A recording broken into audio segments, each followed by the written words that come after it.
नमस्कार आदरणीय दर्शकबिन, स्वागत छ कार्यक्रम चुनावी बहसमा। कार्यक्रम चुनावी बहस हामी खास गरी मङ्सिर 4 गते हुन गइरहेको प्रतिनिधि सभा र प्रदेश सभा निर्वाचनलाई केन्द्रित गरेर हामी यतिखेर चुनावी बहस कार्यक्रम सञ्चालन गरिराखेका छौँ। कार्यक्रम चुनावी बहसको आजको बहसमा हामी खास गरी मङ्सिर 4 गते हुने प्रतिनिधि सभा र प्रदेश सभा निर्वाचनका लागि हरेक राजनीतिक दलले आफ्नो क्षेत्रीय कमिटीहरूबाट प्रदेश सभाका लागि र प्रतिनिधि सभाका लागि आकांक्षी उम्मेदवारहरूको नाम चाहिँ सिफारिस गरिसकेका छ। क्षेत्रीय कमिटी हुँदै जिल्ला कमिटी र जिल्ला कमिटीले प्रदेश कमिटीसम्म सिफारिस गरेको अवस्था छ। यतिखेर प्रदेश कमिटीले जति पनि आकांक्षी उम्मेदवारहरू हुनुहुन्छ उहाँहरूको नाम चाहिँ केन्द्रसम्म सिफारिस गर्ने क्रममा छ र जतिपय आकांक्षी उम्मेदवारहरू सिफारिसमा पर्नु भएको छ उहाँहरू शक्ति केन्द्र यतिखेर धाइराख्नु भएको छ। आफ्नो पक्षमा टिकट लिनका लागि आफ्ना पकड भएका नेताहरूलाई लिएर यतिखेर शक्ति केन्द्रसम्म पुगिराख्नु भएको छ। जति पनि नामहरू सिफारिस भएका छन् त्यो नामावलीहरू हेर्दाखेरि महिलाको उपस्थिति चाहिँ धेरै कम रहेको छ। जबकि कुनै पनि परिवर्तन हाम्रो देशमा भएको छ त्यो परिवर्तनमा महिलाहरूको अग्रणी भूमिका रहेको हुन्छ। चाहे त्यो मधेस आन्दोलन होस् या जुनसुकै हाम्रो देशको शासन व्यवस्था परिवर्तन भएछ त्यो सबै आन्दोलनको क्रममा महिलाहरू अगाडि आउनुहुन्छ। तर जतिखेर अवसरको कुरा आउँछ त्यो बेला महिलालाई किन वञ्चित गरिन्छ अवसरबाट। खास गरी अहिलेको राजनीतिक दलहरू चाहिँ आफै कानुन बनाउने, आफै नीति नियम बनाउने र आफैले बनाएको नीति नियम कतिको कार्यान्वयन गर्नुभएको छ त। जबकि नेपालको संविधानको धारा 38 को उपधारा 4 ले भनेको छ नेपालको जति पनि शासकीय स्वरूप होस् या कुनै पनि पदमा वा कुनै पनि तहमा महिलाको चाहिँ समावेशी र समानुपातिक उपस्थिति हुनुपर्छ भन्ने नेपालको संविधानले दिएको छ अधिकार। तर अहिले हेर्दाखेरि खासमा त्यो अधिकार र कतिको व्यवहारमा चाहिँ प्रयोग गरिएको छ। यसै सन्दर्भमा आज हामी बहस र छलफल गर्छौँ। खास गरी मङ्सिर 4 गते हुन लागेको प्रतिनिधि सभा र प्रदेश सभा निर्वाचनका लागि दलहरूले किन महिलालाई उपेक्षित गरेका हुन् त? के हाम्रा महिलाहरू प्रतिनिधि सभा र प्रदेश सभाका लागि योग्य उहाँहरू हुनुहुन्न? उहाँहरूमा योग्यता र क्षमता छैन? र जति पनि नामहरू सिफारिस भएका छन् त्यो नाममा धेरैजसो महिलाहरूको नाम चाहिँ समानुपातिकतर्फ मात्रै हेरिएको छ। यसै विषयमा हामी आज बहस र छलफल गर्नेछौँ। आजको चुनावी बहसमा हामी निम्त्याएका छौँ नेपाली काङ्ग्रेसकी नेत्री रम्भा मिश्राज्यूलाई। सर्वप्रथम कार्यक्रम चुनावी बहसको आजको श्रृङ्खलामा स्वागत गर्न चाहन्छु नेपाली काङ्ग्रेसकी नेत्री रम्भा मिश्राज्यूलाई। नमस्कार, यहाँलाई हार्दिक स्वागत छ कार्यक्रम चुनावी बहसमा। धन्यवाद। अहिले मङ्सिर 4 गते हुन लागेको प्रतिनिधि सभा र प्रदेश सभा निर्वाचनलाई लिएर अहिले चुनावी चहल पहल सुरु भइसकेको छ। कतिको चहल पहल यहाँलाई लागेको छ? चुनाव चहल पहल त निकै छ हजुर, तर अहिले अब यो गठबन्धनहरूको कारणले गर्दाखेरि अन्योलको स्थिति पनि छ। त्यसैले गर्दाखेरि चहल पहल त छ तर अन्यल पनि छ। यसमा अन्यलता छाएको छ। गठबन्धनको कारणले जुन हिसाबले चुनावको एउटा लहर हुनुपर्ने हो त्यो अहिले देखिएको छैन। खासमा हामी चुनावी बहस मङ्सिर 4 गते हुन गइरहेको प्रतिनिधि सभा र प्रदेश सभाको निर्वाचनलाई लक्षित गरेर हामी यो बहस सञ्चालन गरिरहेका छौँ। हेर्दाखेरि तपाईँ मधेस आन्दोलनबाट स्थापित नेता, महिला नेत्री यतिखेर नेपाली काङ्ग्रेससम्म यात्रा गर्नुभएको छ। कारण के हो? मेरो यात्रा निश्चय पनि मधेस आन्दोलनबाट सुरुवात भएको हो। म एउटा मधेसी महिला हुँ र त्यो पनि त्यही स्थिति परिस्थिति हेरेर जब हाम्रो 2072 सालमा मधेस आन्दोलन भयो त्यतिखेर हामी सबै मधेसीहरू एउटै नारा एउटै स्वरमा मधेसको मुक्तिको लागि, मधेसमा भइरहेको विभेदको लागि हामी त्यसमा लडेका थियौँ र हामीले त्यसबाट उपलब्धि पनि पायौँ, केही उपलब्धि पायौँ। विगतमा हाम्रो मधेसको सरकार पनि बन्यो प्रदेशमा चाहिँ, तर जुन किसिमले जनताले जुन एक्सपेक्टेसन थियो त्यो आधारमा हाम्रो यो तथाकथित मधेसको सरकारले त्यति चाहिँ मधेसको हक हितमा चाहिँ त्यति काम गर्न सकेन र त्यसबाट असन्तुष्ट भएर मधेसी जनता पनि असन्तुष्ट भए। म पनि त्यही मधेसी जनता हुँ, म चाहिँ एउटा प्रत्यक्ष राजनीतिकर्मी पनि हुँ। त्यसैले अब जुन सिद्धान्त मधेसवादी पार्टीहरूले जुन सिद्धान्त कागजमा लेखेका छन् त्यसमा चाहिँ व्यवहारमा उहाँहरूले उतार्न सक्नु भएन र त्यो असन्तुष्टिका कारण नै मलाई लाग्छ मैले नेपाली कांग्रेसलाई रोजेको हुँ। हजुर, खासमा हेर्दाखेरि जतिखेर निर्वाचन या कुनै चुनाव आउँछ त्यतिखेर पार्टी परिवर्तन गर्ने एउटा लहर नै चल्छ। यो पार्टी परिवर्तन वास्तवमा तपाईलाई मधेसवादी सिद्धान्त मन परेन या मधेसवादी दलहरूले जुन एउटा आकांक्षा हुन्छ त्यो पुरा हुन सकेन अनि नेपाली कांग्रेसतिर जानुभयो? के छ तपाईको आफ्नो राजनीतिक स्वार्थले गर्दाखेरि तपाई मधेसवादी दलमा हुँदाखेरि त्यहाँ तपाईलाई सिट अनि तपाईको उच्च मूल्याङ्कन गरिएन, त्यसको फलस्वरूप या त्यसको भन्नुस् न त्यो प्रतिक्रिया स्वरूप तपाई बाहिरिनु भयो मधेसवादी दलबाट? हैन, साच्चै भन्ने हो भने म त 1 दशकदेखि छु नि त मधेसवादी दलमा। हजुर। र विगतमा पार्टीले घरिघरि आफ्नो नाम परिवर्तन गरे पनि म चाहिँ त्यही ग्रुपसँग त्यही समूहसँग बसेको थिएँ। लास्टमा हेर्दै जाँदाखेरि जुन जुन जुन नीति नियम बनाउनेहरू छन्, जुन सिद्धान्त यो सिद्धान्त छ ऊ सिद्धान्त छ भन्नेहरूले आफ्नो सिद्धान्तको पालन त गर्दैनन्। जसरी हाम्रो पछिल्लो चुनावमा भएको पनि थियो, महिलाले 33% पाउने, अझ स्थानीय चुनावमा त 40-45% पाएका थिए। तर यो चुनाव आउँदा आउँदा उहाँहरूले आफै बनाएको नीति नियमलाई आफै तोड्नुभयो। कहाँ गयो त त्यो सिद्धान्तहरू? जुन सिद्धान्त हो त्यो कागजमा लेखेर हुँदैन, त्यसलाई व्यवहारमा पनि उतार्नुपर्छ। जो महिलाले यहाँले भनिहाल्नुभयो सुरुमै कि जुन परिवर्तनको संवाहक त महिलाहरू पनि हुन्। अझ आन्दोलन जस्तो समयमा त महिलाहरू झन् अग्रपङ्क्तिमा हुन्छन्। पुलिसको जुन दमन जुन सहनुपर्ने त्यो महिलाले सहने। तर हुँदा लास्टमा चाहिँ दिने भने अपर्च्युनिटी दिने भन्ने को हो त? पुरुष हो त। नीति नियम बनाउने पनि पुरुष हो हाम्रो देशमा, नीति नियम लागू गर्ने पनि पुरुष हो।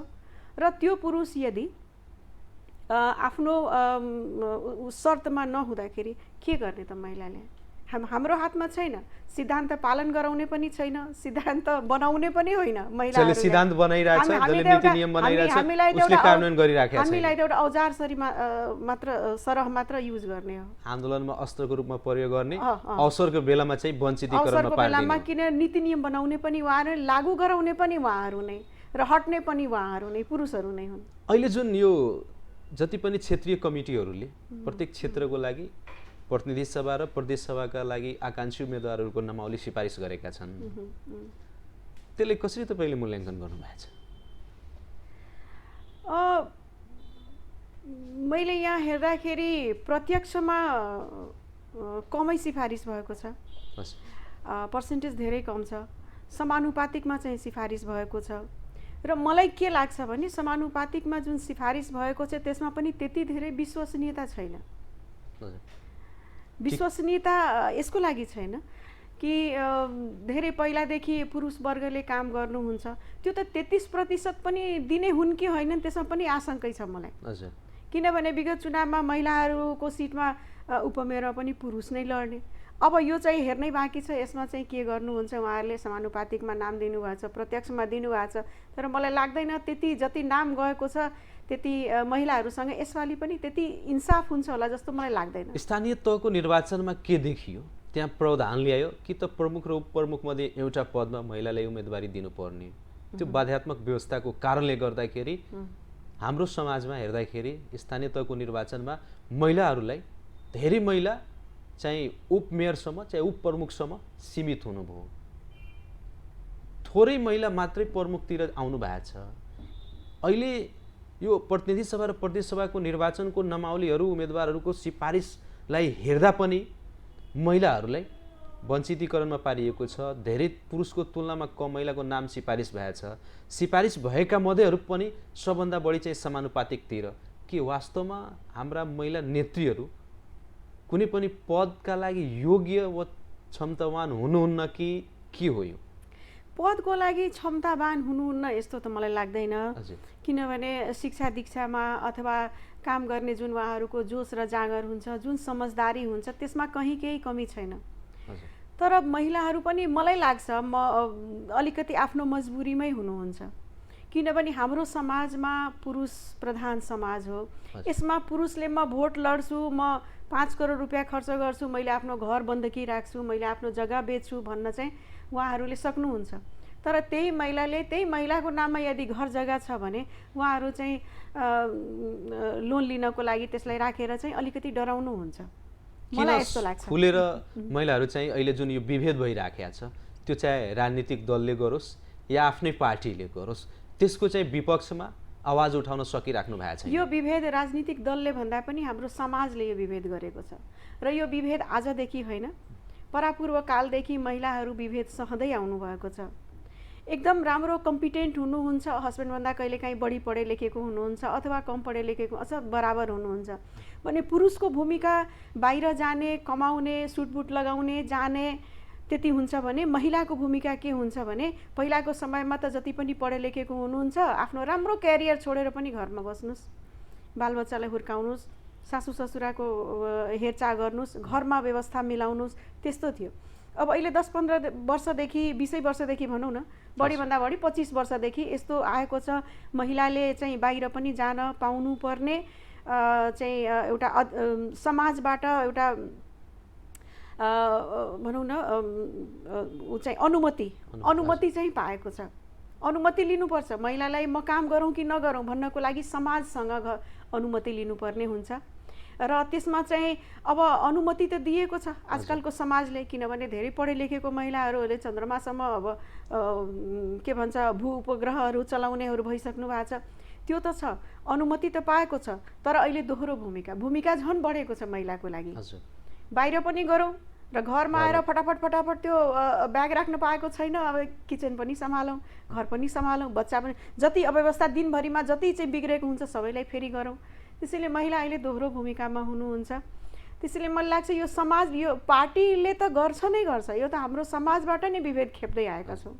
हजुर, क्षमतावान हुनुहुन्छ, योग्यता र क्षमता छ, दक्षता पनि छ, तर अवसरबाट वञ्चितीकरणमा पर्नु भएको छ। एकदम त्यो हाम्रो समाजले होस् या जहाँ उहाँहरू काम गरिराख्नु भएको छ या जुन सेक्टरमा लाग्नु भएको छ त्यो सेक्टरमा उहाँले अवसर कम पाइराख्नु भएको छ, त्यसको मूल कारण त्यही हो।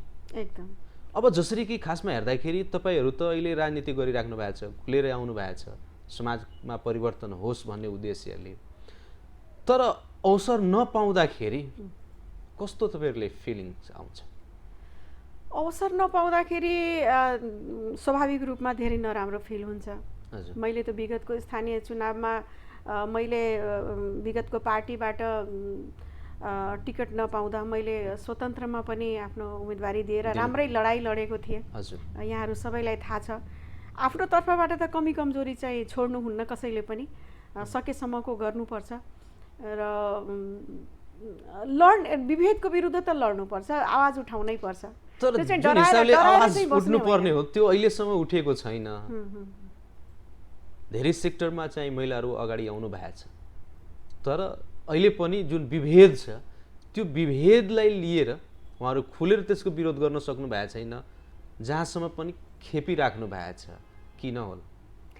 अब यसलाई अब के भनौँ, यसलाई सहनशक्ति भनौँ कि यसलाई अब समाजसँग त्यति ठुलो लडाइँ लड्नको लागि त अब एउटा रिभोल्युसन नै ल्याउनु पर्ने हुन्छ, क्रान्ति नै ल्याउनु पर्ने हुन्छ र यसको लागि चाहिँ अब जो आफ्नो आफ्नो क्षेत्रबाट सबै लागि नै पर्नु भएको छ, जहाँनिर त्यसरी हुन्छ त्यसरी जवाफ पनि दिइन्छ। तर यही समाजको हुँदाखेरि अब के भन्ने एउटा सहेर नै बसिएको छ जस्तो मलाई अहिले पनि लाग्छ। सहेर जति पनि हाम्रो समाजको जति उत्पीडन होस् पीडा सबै सहेर बसिएको छ। अहिलेको यो हाम्रो विश्वव्यापीकरणको युग छ, 21औं शताब्दीमा हामीहरू छौँ, सूचना प्रविधिको युग भनिन्छ। यस्तो डेभलप युगमा पनि आएर हामी पुरानै त्यो सनातन धर्मको रूढिवादी सोचहरू अहिले पनि संस्कारै यस्तो दिएको छ। जन्मदेखि नै छोरी मान्छेलाई यस्तै संस्कार दिइन्छ। अझ हामीहरू त त्यसलाई धेरै कुराहरू हामीले छोड्दै गएका छौँ। जुन कुराहरू एकदमै नसहन सक्ने छ त्यसलाई त हामीले गरेकै छौँ, तर केही कुरा सहिएको पनि छ। किनभने समाजमा अलिकति ब्यालेन्स मिलाउनको लागि त्यो चाहिँ मलाई लाग्छ सहन जरुरी पनि छ। अब जसरी हामी खास गरी अहिले जुन निर्वाचनलाई लक्षित गरेर विशेष गरी अहिले यतिखेर हामी हेर्दाखेरि धेरै महिला नेत्रीहरू चाहिँ राजनीतिमा सक्रिय रूपमा आइराख्नु भएको छ, नवप्रवेशीहरू पनि हुनुहुन्छ। अब यहाँहरू उहाँहरूको लागि एउटा मार्गदर्शक पनि हुनुहुन्छ। खासमा महिलाले यो राजनीतिक क्षेत्रमा कस्तो किसिमको चुनौतीहरू समस्याहरूको सामना गर्नु परिराखेको छ? महिलाको लागि त अब त्यही हो, अब गर्ने बेलामा गरिन्छ, अगाडि फ्रन्टमा गएर खटिन्छ, सबै गरिन्छ, तर जब अवसरको बेला आउँछ भने त्यही पुरुषहरूले आफ्नो नीति नियमलाई त्यागेर संविधानमा भएको चिजलाई लत्याएर आफ्नो तरिकाले अगाडि बढ्नुहुन्छ, काम गर्नुहुन्छ। अब विभेद त छँदैछ, के गर्ने अगाडि यसमा? अब यो विभेद लडाई चाहिँ हामी लड्दैछौँ, हामी महिला भएर यसरी मिडिया मार्फत हामीले आफ्नो कुरा राखिरहेका छौँ। जब महिला आधा आकाश ओगटेकी महिला हुन्छन्, 51% हाम्रो देशमा पनि महिला छन्, तर 33% दिएको छ किन? 51लाई त 51% दिनु पर्यो नि त। महिलाले राम्रो काम गर्न सक्नु, इभन पुरुषभन्दा बढी राम्रोसँग बढी कर्मठ हुनुहुन्छ महिलाहरू। जहाँ पुरुषले भ्रष्टाचारको कुराहरू आउँछ त्यहाँ महिलाहरू चाहिँ मैले आजसम्म सुनेको छैन कोही महिला यस्तो भ्रष्टाचारी निस्केको छ भनेर। तर हाम्रो समाजको यस्तो संरचना छ, यो सामाजिक संरचना नै हो जसैले महिलालाई जसरी पनि विभेदमा नै पारेको हुन्छ। तर अरूको लागि, अरूको हक अधिकारको लागि लड्ने, आवाज उठाउने महिलाहरू यतिखेर आफै चाहिँ उत्पीडनमा पर्नु, हाम्रो संस्कार होस् या हाम्रो राजनीतिक दलको जुन रवैया छ, एउटा पुरुष प्रधानता हो, यो चाहिँ कसरी तपाईँहरू सहेर बस्नुहुन्छ? अब यस्तै छ, अब यस्तै छ हाम्रो संस्कार भन्दा पनि अब अहिले यस्तै छ नियम। कोसँग झगडा गर्न जाने, के गर्न जाने? अब यो राजनीतिमा आउनुको अर्थ चाहिँ के? भएसम्मको गर्नेसम्मको चाहिँ गरिन्छ, अब नगर्नेसम्मको चाहिँ अब होला यस्तो टाइम पनि आउला जब सबैजना महिलाहरू सचेत हुन्छन्, आफ्नो ठाउँमा सबै एजुकेटेड हुन्छन्, आफ्नो घरमा डिसिजन गर्ने पावर आउँछ भने बाहिर पनि आउँछ। आफ्नै घरमा महिलाहरू डिसिसिभ लेभलमा हुनुहुन्न। यदि श्रीमान कम पढे लेखेको छ, भाइ कम पढे लेखेको छ, बुवा कम, त्यही पनि उहाँहरूले नै त्यो उसको भविष्य, महिलाको भविष्य निर्धारण गर्नुहुन्छ। यस्तै छ समाज। र समाजमा अलिकति ब्यालेन्स मिलाउनको लागि, किनभने आजकल अब हेर्दैछौँ हामीहरू कति घरहरू टुट्छन्, बिग्रिन्छन्, यही आफ्नो महिला अलिकति नसही दिँदाखेरि चाहिँ त्यस्तो चाहिँ हुन्छ। समाजमा मैले भनिहालेँ अलिकति यो ब्यालेन्स मिलाउनको लागि पनि हामी अलिकति सहेरै अगाडि बढिरहेका छौँ जस्तो लाग्छ मलाई। हजुर, अब खासमा हेर्दाखेरि तपाईँहरू यति सहिराख्नु भएको छ, तर जुन अवसर हो त्यो अवसर, अपर्च्युनिटी चाहिँ धेरैपल्ट आउँदैन। त्यो अवसरबाट वञ्चितीकरणमा परिरहँदाखेरि अरू जुन महिलाहरू आइराख्नु भएको छ राजनीतितिर, उहाँहरूले तपाईँहरू के भन्न चाहनुहुन्छ? यसलाई हामीले, यो जुन विभेद छ यसलाई बिस्तारै हामीले चाहिँ आफू सचेत भएर गाउँ गाउँमा गएर, अझ हामी जुन अब बाहिर सहरका पढे लेखेका महिलाहरू छौँ उहाँहरू बढी सचेत छौँ। गाउँतिर पनि त सेमै राजनीति हो। गाउँतिरका महिलाहरूलाई पनि आफ्नो हक अधिकारको लागि, आफ्नो सशक्तिकरणको लागि, इम्पावरमेन्टको लागि, इम्पावरमेन्ट गरेपछि महिलाहरू अगाडि आउँछन्। त्यसको लागि चाहिँ समय त लाग्छ, तर महिला इम्पावर भएपछि, महिला सबभन्दा पहिले एजुकेटेड भएपछि सचेतना हामीले गर्न जरुरी छ महिलाहरूलाई। किनभने आधा हाम्रो जुन समाज छ त्यो महिलाहरूलाई पङ्गु बनाएर, महिलाहरूलाई आधा जनसङ्ख्यालाई यदि हामीले डोमिनेट गरेर राख्छौँ भने हाम्रो विकास आधा मात्र हुन्छ। त्यसैले मैले सबै पुरुष समाजसँग, सबै राजनीतिक दलसँग, सबै हाम्रो जुन सामाजिक क्षेत्र हुनुहुन्छ हरेक क्षेत्रका पुरुषसँग म यही भन्न चाहन्छु कि महिलाहरूलाई पनि अगाडि आउने अवसर दिनुहोस्। यसले चाहिँ समग्र देशको, समग्र समाजको विकास हुन्छ। राजनीति देशको मूलनीति भनिन्छ र जहाँनिर नीति निर्माण हुन्छ त्यहाँ तपाईँहरूले 33% भागेदारी एज अ कानुनी रूपमा राखिएको छ, दिएको छ। तपाईँहरू 51% को लागि लडिराख्नु भएको छ र अहिले जुन नीति नियम बनाउने राजनीतिक दलहरू हुनुहुन्छ त्यही दलभित्र तपाईँहरू 33% भन्दा पनि कम हुनुहुन्छ। पुरुषको तुलनामा धेरै कम, अनि कसरी चाहिँ त्यो नीति निर्माणहरूलाई व्यावहारिक रूपमा कार्यान्वयन गर्न सकिएन? त्यही त मैले भनिहालेँ। र ती नेतृत्व जसले नीति नियम बनाइराख्नु भएको छ उहाँहरूको लागि तपाईँहरूको म्यासेज चाहिँ के हुन्छ? अब उहाँहरूलाई त म यही भन्न चाहन्छु कि पहिल्यै तपाईँहरूले अधिकारै कम दिनुभएको छ। 51% हुनुपर्नेमा कमसेकम आधा हुनुपर्नेमा 33% दिनुभएको छ। त्यो पनि कागजमा मात्रै छ 33%, व्यवहारमा त कहीँ पनि छैन। कहीँ पनि डिसिजन गर्ने ठाउँमा महिलाहरूलाई हामी 5 जना आज बसिहाले, मिटिङ गरिहाले, आल जाऊ बैठल जाऊ 5 आदमी, अनि उसैको घरमा गएर मिटिङ गरिहाले। महिलाहरूको भविष्य पनि उहाँहरूले नै तय गरिदिनुहुन्छ। हामीलाई त थाहा पनि हुँदैन कहाँ कस्तो किसिमको नियम बनिहाल्छ, कहाँ कस्तो के भइहाल्छ। त्यही त नीति निर्माण तहसम्म तपाईँहरूले त पुग्नु पर्यो। त्यही त अवसर आइराखेको छ, वञ्चितीकरणमा परिराख्नु भएको छ, त्यसको लागि आवाजहरू उठाइराख्नु भएको छैन, सहेर बसिराख्नु भएको छ। आवाज त बेला बेलामा उठाइन्छ, यस्तो किसिमको कार्यक्रमहरू पनि गरिन्छ, तर यस्तो यो संरचनालाई पूर्णतः त्यो तरिकाको बनाउनलाई धेरै समयको आवश्यकता छ, धेरै इफोर्टको आवश्यकता छ। त्यो एकजनाले हुने कुरा होइन। महिलाहरू भित्रभित्र आफै बिस्तारै सजग हुनुहुन्छ, उहाँहरूले यस्तो अधिकारको कुराहरू गर्नुहुन्छ। मलाई लाग्छ हाम्रो जेनेरेसनले कमसेकम यो पुरा सचेतना गर्ने काम त मलाई लाग्छ कि गाह्रै पर्छ, किनभने अहिले धेरै गाउँतिर एकदम व्यथिति छ। महिलाहरूलाई आफ्नो अधिकारको कुरै बुझ्नुहुन्न। मैले गाउँतिर गएर देखेको छु, महिलाहरू हाँस्नु पनि हुन्न। महिलाहरूलाई हाँस्ने अधिकार छ त्यो पनि महिलालाई थाहा छैन। महिलालाई खुसी हुने अधिकार छ त्यो पनि थाहा छैन। कसरी हुन्छ? यो त जरैबाट खनेर यसलाई सुधार्नु पर्ने हुन्छ। तर त्यो परिवर्तनको संवाहकको रूपमा तपाईहरु अगाडि बढ्नु भएको छ। परिवर्तनको संवाहकको रूपमा हामी चाहिँ अगाडि बढेका छौँ। हुन सक्छ हामी चाहिँ आफ्नो यो जुन हाम्रो मिसन छ त्यसमा हामी चाहिँ सफल हौं। हामीले यस्तो किसिमको गरिरहेका छौँ। अब यहाँको एक दशकको जुन यात्रा, त्यो यात्रालाई कसरी सम्झिनुहुन्छ? राजनीतिक यात्रा अब जहाँसम्म मेरो मात्रै कुरा छ त्यहाँ चाहिँ म चाहिँ अलिकति ब्लेस्ड छु। अलिकति फ्यामिलीबाट पनि सपोर्ट छ। जुन सहकर्मी हुनुहुन्छ, राजनीतिक सहकर्मीहरू, उहाँले पनि सपोर्ट नै गर्नुभएको छ। अब नीति नियम बनाउने तहमा चाहिँ उहाँहरूको पनि हातमा छैन, त्यो माथिबाट हुन्छ, कहाँबाट हुन्छ। तर जे होस् उहाँले सोध्नु भएको छ, सपोर्ट गर्नुभएको छ, इज्जत सम्मान दिनुभएको छ। मलाई ठिकै लाग्छ। आफ्नो यहाँसम्म आइपुग्दाखेरि के पाउनु भयो र के गुमाउनु भयो? गुमाएको त त्यस्तो केही छैन।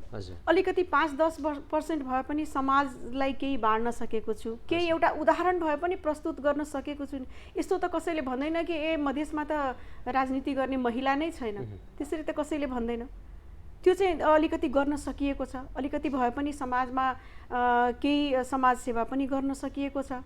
यही राजनीतिक फिल्डबाट नै गर्न सकिएको छ। अलिकति भए पनि गाउँमा गइन्छ राजनीतिको लागि नै गाउँमा, तर उहाँहरूसँग भेट हुँदाखेरि उहाँहरूको समस्या बुझ्ने, सामाजिक समस्याहरू बुझ्ने, उहाँहरूमा अलिकति भए पनि सचेतना जगाउने त्यो चाहिँ काम चाहिँ गरिएको छ। यसले गुमाएको त केही छैन, पाएकै गुमाउनु परेको छैन। अनि खासमा हेर्दाखेरि निराशावादी कहिले पनि हुनु हुँदैन, सकारात्मक सोचका साथ अगाडि बढ्यो भने पाएकै जस्तो लाग्छ। हजुर हजुर। अब खासमा हेर्दाखेरि अहिले जुन हिसाबले तपाईँ यो एक दशकको राजनीतिक यात्रा गर्नुभयो, खासमा हेर्दाखेरि कतिपय महिला नेत्रीहरू पलायन भइराख्नु भएको छ राजनीतिबाट, अवसरबाट वञ्चितीकरण पर्ने या विभिन्न समस्याले गर्दा। जो युवा या जो नेत्रीहरू राजनीतिमा आएर केही गर्न खोजिराख्नु भएको छ उहाँहरूको लागि तपाईँले के सन्देश दिन चाहनुहुन्छ? अब हेर्नुहोस्, सरकारले 33% दिएको छ। अब यसलाई चाहिँ यो 33%लाई हामीले बढाउँदै लगेर 50%सम्म गर्नुपर्ने हुन्छ।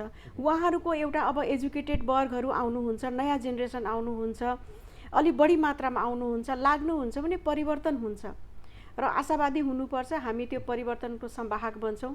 महिलाले पनि नीति निर्माण तहमा आफ्नो चाहिँ भूमिका राख्नुहुन्छ, त्यहाँसम्म जानुहुन्छ जस्तो मलाई लाग्छ। अहिले खासमा हेर्दाखेरि अहिलेको वर्तमान निर्वाचन प्रणाली जुन छ विकृत बन्दै गइराखेको छ, यसप्रति तपाईँको टिप्पणी के छ? निर्वाचन प्रणाली त यस्तो छ, मान्छेलाई एकचोटि भोट लड्नु पर्यो भने तन मन धन जुन छ त्यो चाहिँ पुरा झोक्नु पर्ने हुन्छ स्थानीय तहको निर्वाचनमा भोगेको कुरा हो। त्यो चाहिँ झोक्नु पर्ने हुन्छ। धेरै धेरै के भन्ने विकृत त हुँदै गइरहेको छ। त्यति गर्दा पनि समाजमा त्यति लगानी गर्दा पनि एउटा जनताहरू सचेत नभएको हुनाले पैसामा बिक्ने सबैले जानेकै कुरा हो। दारू मासुमा बिक्ने एक दिन एक रातमा चाहिँ भोटहरू सबै उल्टिने सम्भावना सबै हामीले देखिरहेका छौँ। पहिलेदेखि लाग्छ हुन्छ, तर लास्टमा त पैसा नै काम लाग्ने रहेछ, लास्टमा त भोज नै काम लाग्ने रहेछ। त्यसो चाहिँ विकृत छ। विकृति किन यो विकृति राजनीतिमा बढ्नु, निर्वाचन प्रणाली दिन प्रतिदिन महँगिँदै जानु कारण के हो? कारण मलाई यही लाग्छ, अब जो उम्मेदवार हुनुहुन्छ उहाँले 5 वर्षदेखिको त्यही एउटा एम्बिसन बनाएर बस्नु भएको हुन्छ। जसरी भए पनि जित्नु पर्यो, किनभने नजितिकन त तपाईँ जति पनि योग्य हुनुहुन्छ, जे पनि हुनुहुन्छ, तपाईँले यदि काहीँ बोल्ने मौका पाउनुहुन्न, स्थान ग्रहण गर्न पाउनुहुन्न, बोल्ने मौका पाउनुहुन्न भने तपाईँमा जति भएको ट्यालेन्टहरू छ अथवा समाज सेवा गर्न चाहनुहुन्छ त्यो त जाँदैन। तपाईँलाई कुनै काम गर्नको लागि तपाईँ कुनै न कुनै पदमा जानु नै पर्छ र त्यो पदमा जानको लागि फेरि त्यही भोट किन्नु पर्ने हुन्छ। त्यस्तो छ हाम्रो समाज। हाम्रो समाजले चाहिँ अहिलेसम्म त्यति चेतना आइसकेको छैन कि राम्रो मान्छेलाई जिताउँ। तर अब चाहिँ बिस्तारै अब यो हामीले काठमाडौँमा हेऱ्यौँ, स्वतन्त्र उम्मेदवारलाई जिताउनु भएको छ। यस्तै बिस्तारै हाम्रो मधेसतिर पनि यस्तो सचेतना आयो भने राम्रै होला। तर अहिलेसम्म त आउँछ जस्तो लाग्छ तपाईँले? किनभने कि यो अहिले 79 सालको स्थानीय तहको निर्वाचनमा 753वटा स्थानीय तहहरूमध्ये करिबन तपाईँको 300 जना जनप्रतिनिधिहरू स्वतन्त्रबाट निर्वाचित हुनुभएको छ। हजुर। महानगरपालिका, काठमाडौँ महानगरपालिकामा बालेन शाहको अहिले चर्चा चलिरहेछ। यहाँ पनि वीरगञ्ज महानगरपालिकामा स्वतन्त्रबाट नै लड्नु भएको थियो। के भिन्नता, के तुलनात्मक भिन्नता पाउनुभयो? तुलनात्मक त त्यही हो, हाम्रो भौगोलिक भिन्नता हो। हजुर। अब काठमाडौँमा जति पनि त्यहाँको भोटर हुनुहुन्छ, बासी हुनुहुन्छ, उहाँहरू चाहिँ एजुकेटेड हुनुहुन्छ, स्वतन्त्र विचारधारा बोक्नुहुन्छ। उहाँहरूले कुनै पार्टीगतसँग होइन, हामीलाई काम गर्ने मान्छे चाहियो, त्यस्तो मान्छे रोज्नु भएको छ। पार्टीलाई त उहाँहरूले हेरिसक्नु भएको थियो होइन। स्वतन्त्रमा चाहिँ यसपालि चाहिँ भनौँ न सचेत हुनुहुन्छ। एउटै कुरा छ, हाम्रो वीरगञ्जको जनता, अब सहरी क्षेत्रको जनताले त भोट दिएकै थियो। मैले पनि स्वतन्त्रमा गर्दाखेरि हाम्रो यतातिर त सबै प्रबुद्ध वर्गले दिएकै हुन्, बुझ्ने मान्छेले दिए, नबुझ्ने मान्छेले त बुझ्नै सकेन। जनचेतनाको कमी चाहिँ हाम्रो समाजमा छ। जनचेतनाको कमी चाहिँ हाम्रो समाज दिन प्रतिदिन विकसित भइराखेको छ। हजुर। तर लोभ पनि दिन प्रतिदिन जनतामा बढिराखेको छ। अब त्यो लोभ चाहिँ निर्वाचनको ताकामा नेताको कारणले गर्दा हो कि जनता आफै लोभी भएका हुन् त? नेताको कारणले त भन्न सकिनँ, किनभने कोही पनि नेता यो चाहँदैन कि मैले 5 करोड 10 करोड खर्च गरौँ। कसैले पनि चाहँदैन, किनभने नेतासँग हुँदा पनि हुँदैन। एउटा म कुरा गर्छु, जिन्दगीभरि त तपाईँले राजनीति गर्नुभयो, तपाईँले बिजनेस पनि गर्नु भएन, व्यापार पनि गर्नु भएन, जागिर पनि गर्नु भएन, राजनीति नै गर्नुभयो। त्यसरी मान्छेले बसी बसी त त्यही हो, आफ्नो अब बाजेको त्यो घर जग्गा बेचे मात्रै हो।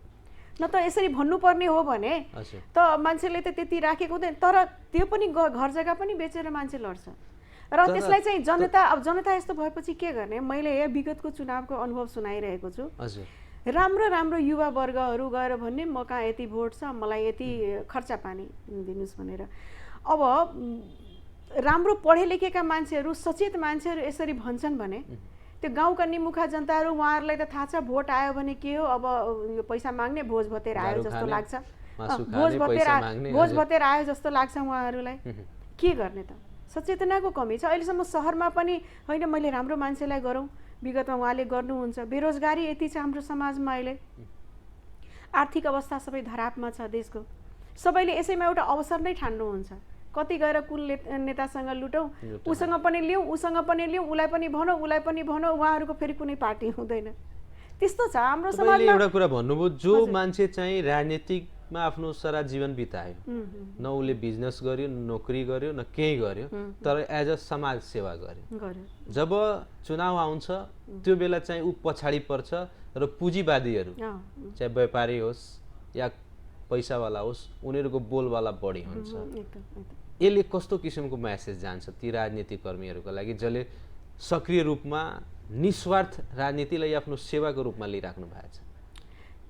त्यही त, अब पार्टीले टिकट दिने बेला पनि यो कुरा बुझ्नु पर्यो। अब पैसावालाहरूको चलखेल यति हुन्छ, उहाँहरूले पहिला नै त्यो टिकट लिने बेलामै पैसा दिएर लिनुहुन्छ। त्यस्तो भएपछि त त्यस्तै किसिमको मान्छे आउनुहुन्छ जो गैर राजनीतिक व्यक्तित्वहरू आउनुहुन्छ र उहाँले गर्दाखेरि अब यहाँ हामीले देखिरहेका छौँ गैर राजनीतिक व्यक्तित्वहरूले जब शासनभार सम्हाल्नुहुन्छ भने त्यो किसिमको काम गर्न पाउनुहुन्न, जो जनतासँग पहिल्यैदेखि जोडिएको छैन। उहाँहरू आउनुहुन्छ, उहाँहरू जनताको विषयमा बढी थाहै छैन, ध्यानै छैन, सानो सानो कुराहरू थाहा छैन, तर जो राजनीति गरिरहेको छ, जो सामाजिक क्षेत्रसँग जोडिएको छ, उहाँहरूलाई थाहा छ जनताको पीर मर्का जनतासँग गएर भिजेको छ। त्यसरी त यस्तो अव्यवस्था छ। पदमा पुग्ने, भ्रष्टाचार गर्ने, पैसा खाने, आफ्नो बुढी भर्ने, आफ्नो बङ्गला बनाउने, त्यही त छ हाम्रो राजनीति। विकृत प्रणालीलाई हटाउनका निमित्त के गर्न आवश्यक छ?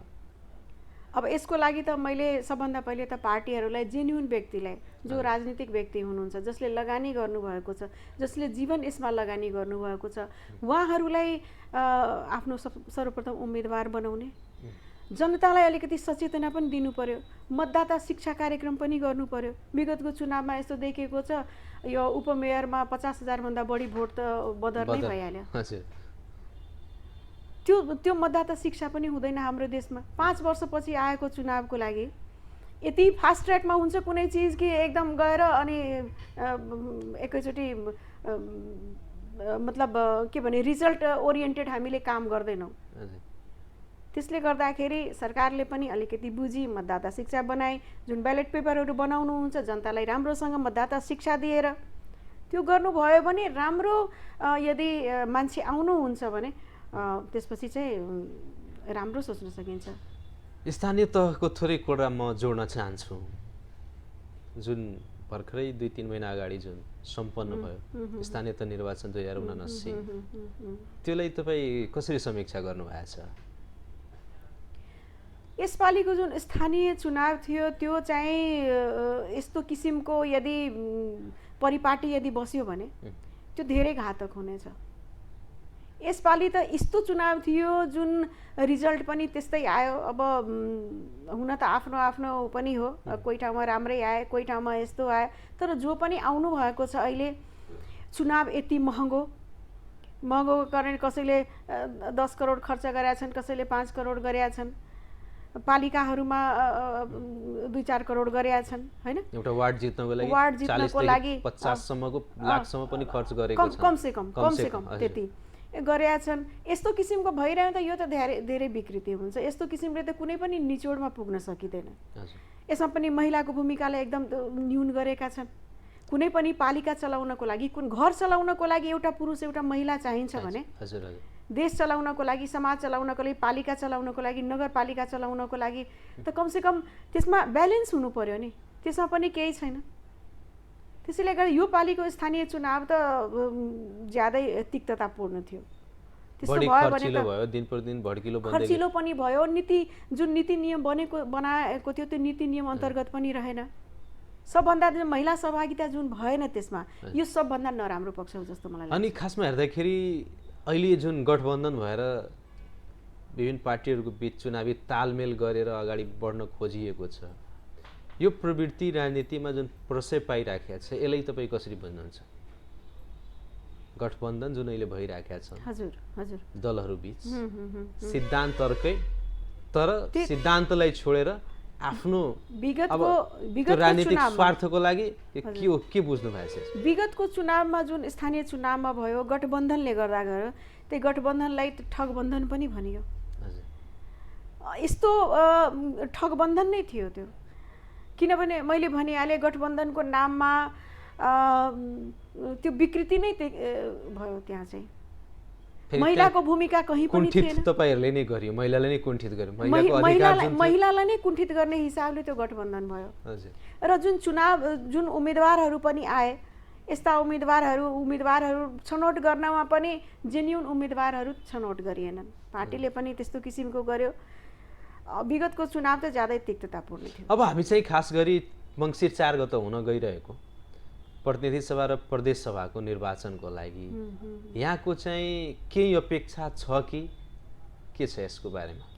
कुनै पनि मान्छे बिना अपेक्षाको बिना उद्देश्यको त हुँदैन। हजुर, मैले पनि केही उद्देश्य बोकेको छु र राजनीति गर्नको लागि कुनै पनि मैले भनिहालेँ गर्नको लागि कुनै पदमा जान जरुरी हुन्छ।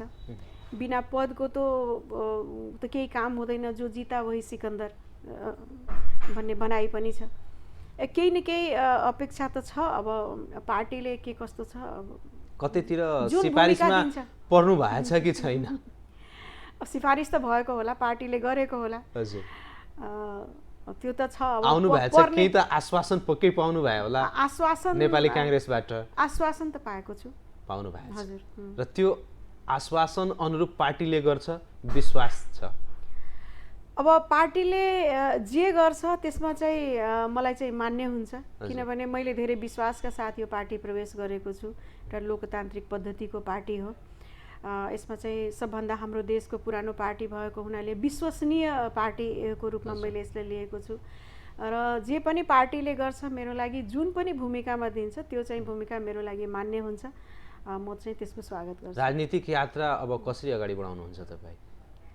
राजनीतिक यात्रा त अब पदैमा गएर राजनीतिक यात्रा हुन्छ भन्ने छैन। म त 10 वर्षदेखि कुनै पदमा पनि छैन, त्यही पनि राजनीति गरि नै रहेको छु। यात्रा भइ नै रहेको छ मेरो।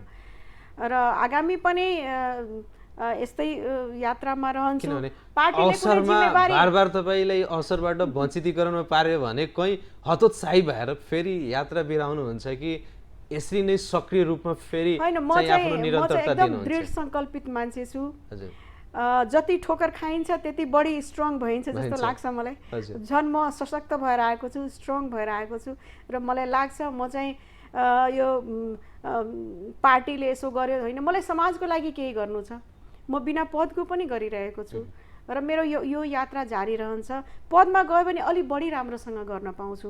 अहिले 5 व्यक्ति मलाई म लाभान्वित गरिरहेको छु भने हुनसक्छ पदमा म 500 जनालाई गरौँला, मलाई त्यस्तो लाग्छ। अनि जुन तपाईँले उद्देश्य लिनु भएको छ त्यो उद्देश्य नेपाली कांग्रेसमा आएर पुरा हुन्छ भन्ने कतिको विश्वास हुनुहुन्छ तपाईँ? होइन, मलाई पार्टी प्रति र पार्टीका नेताहरू प्रति पूर्ण विश्वास छ। उहाँले जे गर्नुहुन्छ राम्रै गर्नुहुन्छ। 4 गते हुने निर्वाचनको लागि के भन्न चाहनुहुन्छ आम मतदाता, पार्टीका नेता, पार्टीका कार्यकर्ताहरूलाई? म उहाँहरूसँग यही निवेदन गर्न चाहन्छु कि विगतमा हामीले मधेसको नाममा, मधेसीको नाममा धेरै हामीले ठोकर खायौँ। आखिर उहाँहरूले केही गर्न त सक्नु भएन। पहिचान त दिलाउनु भएको छ। आफ्नै विकास गर्नु। तपाईहरु नै पहिला भन्नुभयो हामीले पहिचान दिलाउन सक्सेस भएका छौं, सफल हुन भएका छौं, तर यतिखेर आएर मधेसवादी दलले के गरेन पहिचान थिएन भन्ने त छैन। पहिचान त दिलाउनु भयो। हामी मधेसी कहाँ थिएन त? मधेसी त थियो नि त।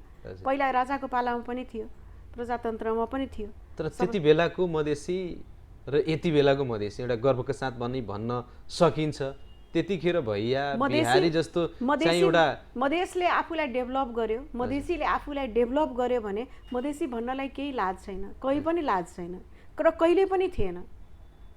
जो आफै तपाईहरुले त्यतिखेर जति आन्दोलन गर्नु भएको छ 10 वर्ष मधेसी भनेको सधैँ त्यो 10 वर्ष 1 दशकको तपाईहरुको संघर्ष त्यो खेर गयो, त्यसले केही खेर गएको छैन। त्यो जहाँ छ कुनै पनि उपलब्धि यदि हुन्छ भने त्यो खेर जाने चिज होइन, त्यो खेर जाने चिज होइन। तर जति सिद्धान्त त्यो पार्टीले बोकेको थियो, जति कागजमा जति सिद्धान्तहरू लेखेको थियो त्यति नदेखिएको हुनाले म चाहिँ त्यसबाट निराश भएर चाहिँ एउटा जुन विश्वसनीय पार्टी, लोकतान्त्रिक पार्टी, पुरानो पार्टीमा मैले चाहिँ प्रवेश गरेको छु।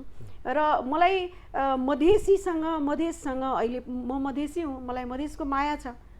यो पार्टीमा रहेर पनि मधेसको लागि नै काम गर्नेछु। मेरो क्षेत्र यही हुनेछ, यही पर्सा हुनेछ। तर एउटा के कुरा देखिएको छ, जुन पार्टीले तपाईले पहिचान दियो, पार्टी र सिद्धान्त परिवर्तन गर्ने बित्तिकै त्यो पुरानो पार्टी चाहिँ खराब हुन्छ।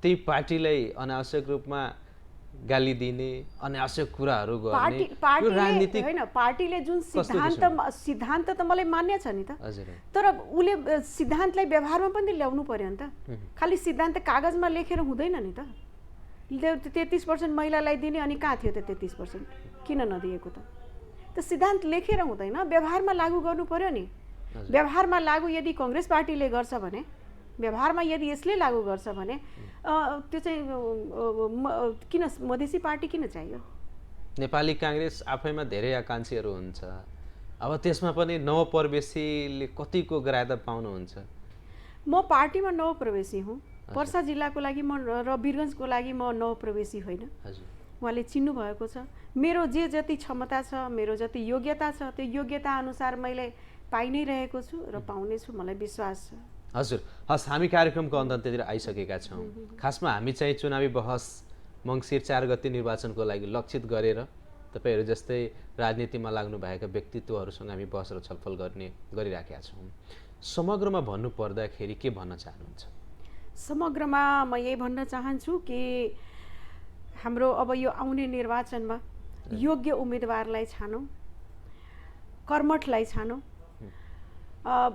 जसले राजनीति गर्नुभएको छ जो समाजको लागि केही दिन सक्नुहुन्छ उहाँहरूलाई छानौँ र म भन्छु यसपालि चाहिँ नेपाली कांग्रेसलाई विजयी बनाऊ आदरणीय जनसमुदाय कार्यक्रम चुनावी बहसको आजको श्रृङ्खलामा हामी नेपाली कांग्रेसकी महिला नेत्री रम्भा मिश्राज्यूसँग मङ्सिर 4 गते हुन गइरहेको प्रतिनिधि सभा निर्वाचन र विभिन्न महिलाहरूको प्रतिनिधित्वको सवालमा रहेर आज हामी बहस र छलफललाई अगाडि बढायौँ कार्यक्रम चुनावी बहसको आजको श्रृङ्खला हेरेर साथ दिनुभयो त्यसको लागि तपाईँ सम्पूर्णलाई धेरै धेरै धन्यवाद विशेष धन्यवाद आजको अतिथि हाम्रा महिला नेत्री रम्भा मिश्राज्यूलाई दिन चाहन्छु धन्यवाद यहाँ र यहाँको होल टिमलाई र आगामी मङ्सिर 4 गतेको चुनावमा यहाँहरू सबैलाई